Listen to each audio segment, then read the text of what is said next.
Well, it is that wonderful time of the week. We bring in Peter Mullen, Health and Wellbeing. Good morning. Good afternoon, Peter. Good afternoon, Mark. Look, been waiting for a couple of weeks for this special week. It's a very special week today. Very special week, Peter. Come on, you can talk now. It's your turn. Why is it a special week? Well, today we're going to be talking about skincare. Skincare, that's right. And it's very, very important, isn't it? Look, it absolutely is. You know, they say beauty is only skin deep, but what goes on your skin goes a lot further than you think, and it might contribute to actually a lot of health concerns. And they also say beauty's in the eye of the beholder as well, but that's another story. Well, I must say, not segueing from that, but your haircut looks very smart. Thank you, Peter. Thank you. Thank you. Yes, we are back, Health and Wellbeing with Peter Mullen today, talking all about skincare and your skin generally, Peter. I think we need to start by having a look at the skin being, it is the largest organ in our body, isn't it? We don't kind of think of it that way, but it is. We don't. We sort of think the skin's just the wrapping that, holds all the inner bits all in together, but the skin is our largest organ, and basically every time you put a product on it, you absorb 60 to 90% of it into your bloodstream within minutes. That's not only a lot of product going in, but a lot of it very quickly. I mean, how many chemicals are people on average putting in onto their body and therefore into their bloodstream every day? Well, it's the average person, and this is maybe more women, although we're talking about men's skincare today as well, applies up to 10 products to their skin each day. That's a lot. Absorbing around 130 chemicals into the bloodstream, which eventually has to end up in the liver.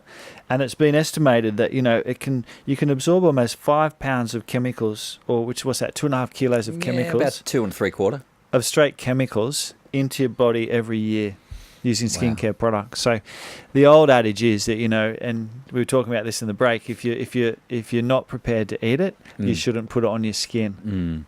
And I noticed we'll talk about this a little bit later, but you've got some nice little products here we'll be talking about. You don't actually eat those, do you? No, you don't eat those products. Not to be taken internally. But I do have, in the second part, some tips on if people don't want to go down the route of commercial skincare products, there are actually some really great, awesome natural things you can use instead. So we'll give people a couple of alternatives. But, just talking about the skin, before we even get there, and talk about skincare products, obviously the first port of call is always looking after your internal health.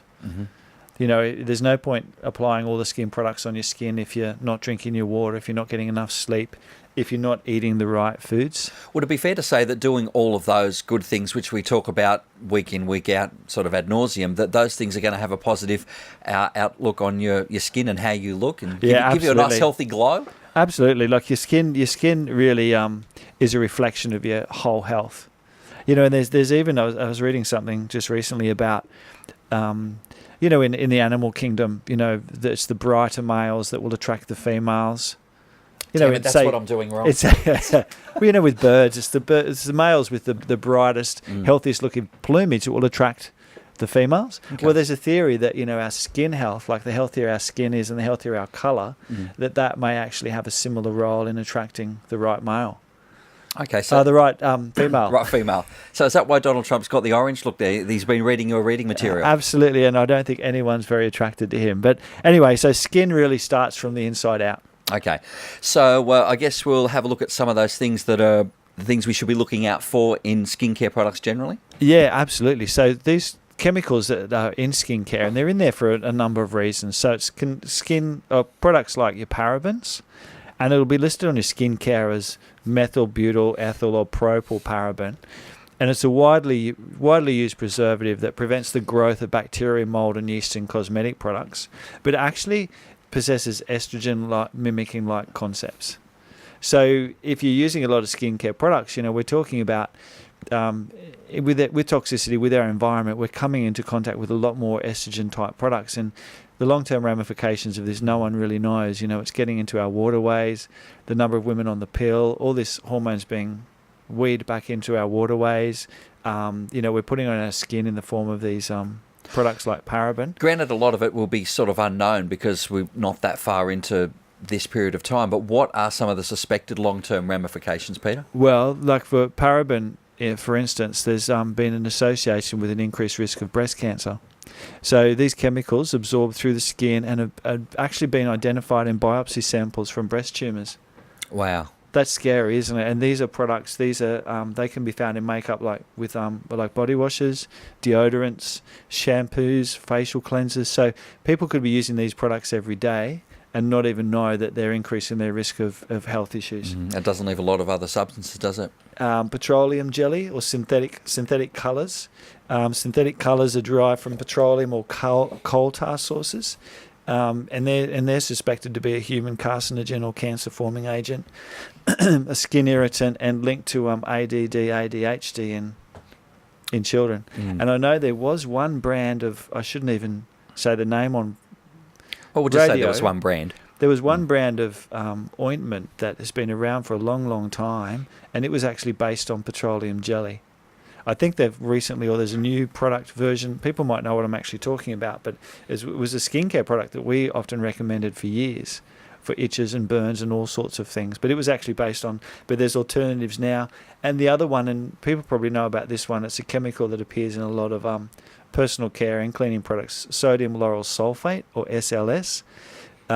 It's a foaming agent, and it's found in more than 90% of personal care and cleaning products. And they're known to be skin, lung, and eye irritants. And the major concern about sodium lauryl sulfate is its ability to combine with other chemicals and actually be potentially carcinogenic. Peter, that's not a lot of good news. However, when we come back, we're going to be looking at some of the alternatives to those more regular-based items that are out there in the marketplace, aren't we? And I think it's a bit like, food when we go shopping, and we've talked a lot about this program before about doing a bit of an audit or a detox of your pantry, doing a bit of a detox of your fridge, getting away from additives and preservatives. So we just thought we'd step it up a bit today and talk, not just about our food, but also, what we're putting on our skin. So time to do an audit, perhaps. Mullen, Peter's already into his little doggy bag of nice little alternative treats. Peter, you've got to wait. I know you want to put some skincare on, but you just have to wait for it. I want to get it on you. You're aging before my eyes. I just thought it could help. No. I could help, Mark. No, that's not happening, Peter. That's not happening. In fact, if anybody's watching this video, they know exactly that is not happening. We've got a call. Sandra from Valentine. Sandra, you want to have a chat to Peter about anxiety today? Yes, I do. Hi, Peter. How you going? Good, thanks, Sandra. Question about anxiety. I'm a mother, and I guess there's some times where, with the children and when there's pressure is on, I'm feeling extremely anxious, and I'm just wondering some quick tips that I can do to kind of help me in that moment. Yep. So what tips were you actually getting the anxiety? Yeah. I'm wanting some tips. The reason why I ask is because I'm feeling quite anxious at the moment because I did want to ask Mark a question, if I could. I've been hearing that you're trying to set him up a little bit on air, and there's a few of us single ladies here, and I just wanted to know whether Mark would be open to maybe, going out on a date. Is this a setup? I've been set up. I think Mark, would he actually be going out with a group of ladies? Well, yes, because it's just a friendship thing, and to see if there's a spark between any of us and Mark. We've seen his photo, and he doesn't look a day over 45, so we think he's a nice sort. Well, look, I think on that score, I think we could sort something out. So when we finish up, I might get Rob just to get your phone number, if that's okay. Oh, that would be great, because we are a big fan, Mark, but the anxiety thing is legitimate as well. I do suffer from anxiety, and particularly making this call, very anxious at the moment. I take my hat off to you. It's a credit to you. Thank you very much. So we'll sort something out there. Now, from an anxiety point of view, there's some really great breathing exercises you can get onto. So is that what I'd be, if I felt it coming on, would that be something that I'd do on the spot, or is it something I can do on a daily basis? Well, there's three things I'd recommend. Number one, there's some really good apps available for breathing exercises to do with anxiety. Okay. So there's some great tips that you can sort of train yourself to use if the anxiety's started or getting out of control. Yeah, sure. But I'd also make sure that you're taking a really good quality magnesium. Yes, okay. A really good quality, and I'd recommend a magnesium powder, a really good quality vitamin B complex. Yep. And also taking some good quality zinc as well. Okay. So check out the app, particularly for the breathing exercises to help cope with anxiety. And there's also some great apps on meditation as well. If you still need help, you're more than welcome to sort of, contact a naturopath. Often we'll use herbal medicines like rhodiola and romania. So there's a lot of extra things we can do. But if you start with the magnesium, the zinc and the B complex and the breathing exercises, that will get you started. And sorry, what was the name of the app, did you say, that I can get? I don't think I can name the app on air, but Sure. Yep. if you just Google apps for anxiety. Yeah, perfect. Thank you very much. Will do. Now, Rob, how do we get Sandra's phone number? Let's just move on. Peter. You are a dreamboat. Thank you, Mark. Thank you, Peter, for the advice. Mark, you're lovely. Actually, Sandra, what I'll get you to do, if you can give my office a call and we'll get the number. And, really? Yeah. It's the date? Yeah, that'd be great. Yeah, Thank you. all right, lovely. See you soon, Mark. Thanks for your call, Sandra. Bye. Oh, you want me to say something now? No, that's lovely. That's lovely. We've been putting that call out for a while, Mark. You have. I think you've set me up. No, I think you set me up. I think that sounded very real to me. Not too happy that the result was you don't look a day over 45. I mean, that's just Peter. We've got to get back to it. We've got to get back to skincare. We seem to have drifted off there for a while. Actually, before we go to skincare, in the next few weeks, we are doing a free talk on stress and adrenal fatigue and anxiety as well. So a lot of what Sandra was asking about, we'll be covering then as well. Okay, so keep tuning in, and Peter will have details on that over the next couple of weeks. Now, for those who are still with us on skincare, and you're a bit concerned about some of those products laden with all sorts of chemicals, and Peter is laughing his guts at me. You're loving this, aren't you? You're enjoying yourself today. No, I think this is awesome. I think this bag of products I've brought in for you to try is going to be unbelievably good. There are some. Don't you, Rob? There are some great natural alternatives. I'm trying to stay on point, and you've gone. Right, you've gone. Let's get back on task. What are some of the natural alternatives if we don't want to put on chemicals in terms of skincare? I could possibly be your wingman.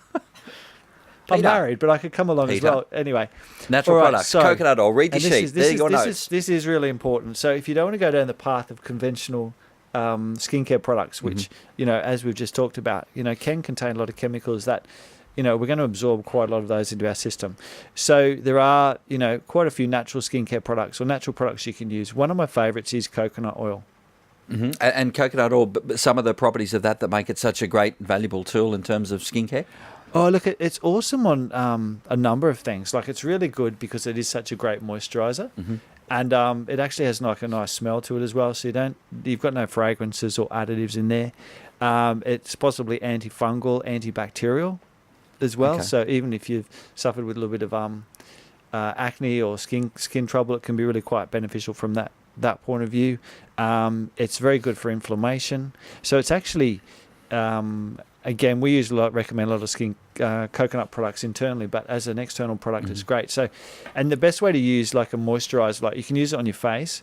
The best way to moisturise your body, though, if you do have dry legs or dry skin, is when you get out of the shower in the morning, don't wipe yourself dry and then use your moisturisers. Pat yourself dry so you're still a bit damp, and then use your moisturisers on top of that, and you'll actually get a much better moisturising. So effect. What is the effect of being a little bit damp, a little bit moist? It traps more moisture in your skin. Okay.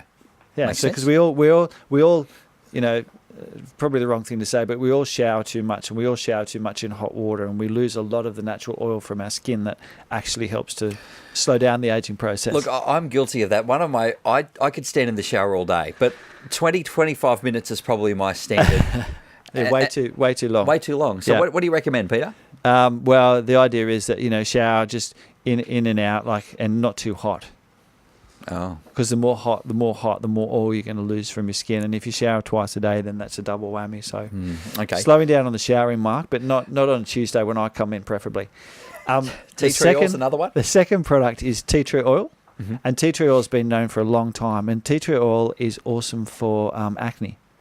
So if someone's getting acne or pimples, there's a great tea tree gel that we often recommend to patients, tea tree face washes.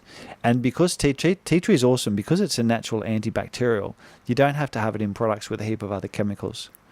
Apple cider vinegar is probably my third favourite. Apple cider vinegar is an awesome product internally and externally. And again, on the skin, helps to clear up bacterial infections, fungal infections. If someone's got tinea, and fungal infection anywhere, tea tree oil as a wash is really good for that. And it's just really refreshing to the skin as well. You can combine it with raw honey as well. So one of my patients makes up a mix where she has apple cider vinegar, raw honey and coconut oil. So it's antibacterial, antifungal, highly nutritious, feeds the good bacteria on your skin, and the coconut oil acts as a moisturizer as well. So and she just makes up enough of that to put in the fridge and have it for a week ahead. And if you make up a huge batch, you can also have something to eat afterwards. You could, or you could take it to the farmers markets and sell it in little pots, Mark. And finally, you got one more, sea salt? Or you want to do avocado? Avocado, again, if you want like a really great moisturizer, you'd use it obviously daily or every second day. You can do like yourself an avocado face mask. Mm-hmm. If I thought of it today, that's what we could have done for the podcast. Maybe there'll be slapped on a bit of avocado. So directly, it's worthwhile trying. Putting avocado onto your skin. So fresh avocado, munch it all up, put some lemon or apple cider vinegar. You could eat it with crackers afterwards. Spread it over your face and sort of leave it on your face for 15 or 20 minutes. Wash it off and then maybe use the coconut oil as a moisturiser. We are learning so much today There's about skincare. There's such great alternatives. With Peter Mullen. And look, we'll come back in a moment. We'll have a look at your little gift bag with some more exciting things in there. Some good stuff in there, Peter. Fantastic. Now, I've got to get into this goodie bag. If you're watching the video a little later today, lots of nice natural-based skincare products, Peter. Absolutely. There they go. Pour them out of them. There's just a couple I wanted to mention. Mm-hmm. One of my favourites that we're using at the moment is a charcoal and coconut oil toothpaste. Charcoal on your teeth. That's not very attractive, Peter. No, it's not. It doesn't look very attractive while you're using it. But it's a little bit all the rage at the moment. Charcoal is probably one of those products that has been used for people for years in the old days before they had toothbrushes and toothpaste to actually clean the teeth. And some of the benefits of it? Well, charcoal by its nature, it's antibacterial, antifungal. The coconut oil just makes it really nice. And I guess there's a little bit of abrasive action, but it's very finely ground, so it's not like it's going to wear your teeth away any quicker. But that's definitely worthwhile trying. The only thing you have to be careful with a charcoal toothpaste is that when you're brushing your teeth, you need to keep your mouth shut. Otherwise, you're going to get black spots everywhere. They wash off well, but it's awesome. I don't think I've used anything and my teeth haven't felt as great using a charcoal toothpaste. Wow, so okay. You'll enjoy that. Okay. This what's this hippie stuff you've got here, Peter? What's in that? This is a face wash for the body. Oh, there you go. So it's a face wash and a body wash. Okay. Raw rice bran for softness with lang lang and peppermint oils for a happy mood. And the peppermint oils. Have to be happy about that. The peppermint's going to provide that, is it? Maybe. The essential oils. This one's might pique my interest. It looks like a steak sauce or maybe a barbecue sauce that you'll find on some nuggets when you go through a drive-through somewhere. That's actually it's a pure Castile soap. Castile soap's like an old-fashioned form of soap with no chemicals, no additives. And we often, if we go away on holidays, we'll just take a bottle of pure Castile soap. And we'll just use that in the shower for hair washing, face washing, body washing. But it's really nice on your skin and no chemical nasties. This one's got my interest as well. Skin food. What is skin food? Well, actually, I don't know. No idea. We'll put that one down. We've got anything else in here, Peter? You bought these products in? Toothpaste. So again, we have talked a little bit about fluoride. So this one says no fluoride, SLS, sodium lauryl sulfate, or parabens. So this is a brand of toothpaste. This is the other one we often use at home, and it's really nice. Gives your teeth a nice clean. But it's great to know that there are some really good natural products on the market that don't have all those nasty chemicals. So I think you should try the activated charcoal. Coconut oil toothpaste. Yep, well, I already use the other one that doesn't have the fluoride in it. That's something that I do use regularly. Yeah. So who knows? Maybe it's not a step too far to go to charcoal. I guess at the end of the day, Peter, a lot of great stuff. If you are a bit concerned about the chemicals and those 3 kilos worth of nasties we're pumping into our body a year, do some research and find out if there's something else out there that can be a better natural alternative. Yeah, absolutely. Look, there's a lot of it's like everything in the health industry. There's a lot of great alternatives available these days. And actually, for anyone that's interested, we've got for the listeners of 2NUR, we've actually put something on our Facebook page today, and it's the opportunity to win $174 of the skincare product that we recommend in our practice. So if people like to get onto our Facebook page, they can go in the draw and have an opportunity to win $174 worth of awesome skincare products. That's not bad. So that's the Mullen Health Facebook page, and enter that competition. Do it now. Absolutely. Now, a couple of things to finish off with. Last week we had Ben from the Apothecary Kitchen talking about the Fermenting for Dan night. That is tonight. You're hoping for about 100 or so tickets to be gone for that fundraiser. How's that gone? Fantastic. We've had a great response. I think we're up to about 113. Wow. We can take 120. Okay, so with borrowing some extra chairs and maybe people bringing camp chairs. So, but we've been really blown away with the response for that. And as we said last time, all the proceeds from the night, everything will be going towards helping Ben's head chef, Dan. Wonderful stuff. So a couple of seats available for that. On August the 1st, you'll be got another talk happening, Managing Menopause. Yep, that will just be in our office in Hamilton. We'll be doing a free talk on menopause, and then on the 8th of August, doing a larger talk back out at Charlestown again on managing stress and adrenal fatigue. And Sandra might even be interested in coming along to that one, because we'll be talking a bit on the night about anxiety and what you can do to have better management. Some great stuff there, Peter. It's been interesting today. I can't say it has not been. Talking about skincare and a whole lot of other things with Peter Mullen, as we do each and every Tuesday afternoon. It's health and wellbeing. He's got some more details at mullenhealth.com.au. Peter, thank you. My pleasure, Mark, and we'll see what we can do about yeah, all right. organising a date. Let's move on. John Slaven shortly with more of your easy listening favourites at 2NURFM, and you can check out the podcast on our website a little later today at 2NURFM.com. It's 17 to 1. Have a great Tuesday afternoon.